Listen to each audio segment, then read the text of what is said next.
Hey, my name is Anthony Parker, and today I'm going to teach you the greatest guitar lick in rock and roll history. Now, let's back up for a second. Obviously, art is subjective. What I mean by the greatest is that it is the most important guitar lick of all time. Legendary guitarists such as Jimi Hendrix, T-Bone Walker, Chuck Berry, David Gilmour, Jimmy Page, and many others have been using this lick for years. Once you've learned how to play this lick, you are going to notice it everywhere in rock and roll. And of course in the blues, which is where it originated. I call it the diving board lick because from my perspective, it's the perfect lick to launch you off into the swimming pool full of awesome guitar solos. Not only am I going to show you how to play this lick, but I'm also going to show you how I use it to teach my guitar students how to solo. The lick uses your pentatonic scale. Stripped down to its bare bones, here it is.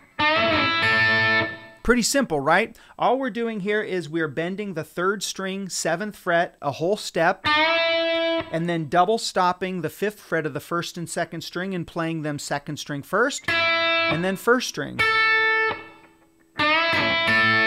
If it sounds familiar, that's because you've heard it a bunch of times, but usually it's sandwiched in a much longer phrase, such as this phrase from Comfortably Numb. And then there's some variations like this phrase from Stairway to Heaven. Or this lick that Joe Walsh uses to enter into the Hotel California solo.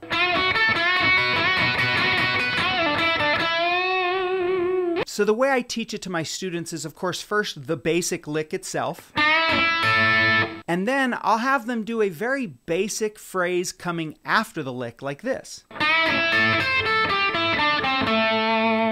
Something real simple to start. And then I'll tell them to tweak it, come up with a bunch of different ways to play that same lick and phrase. So,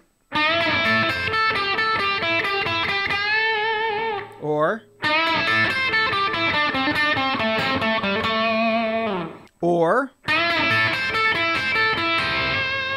you know, things like that. So the first step for taking this lick and turning it into some cool soloing ideas is just make up a bunch of different phrases to come after the initial lick. The second step might be to actually tweak the lick itself. So instead of always just going, you could go, Brian Setzer did that on Stray Cat Strut. Or reverse the double stop like this.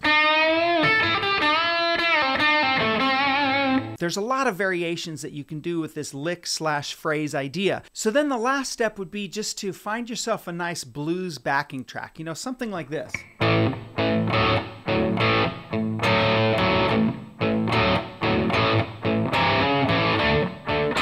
Just search on YouTube for a 12-bar blues backing track and pick whatever key you want to play it in. And just practice improvising using the lick and different phrase ideas coming after the lick. Ultimately, this won't be the only thing that you're going to do when you're soloing, but it's a really good thing to have in your back pocket to throw into solos at any point in time. As I said, now that you know how to play it, go back and listen to Stevie Ray Vaughan, Jimi Hendrix, David Gilmour, and you're going to hear that lick all over the place. Before we go, let me teach you a few examples of some phrases you can throw after the lick.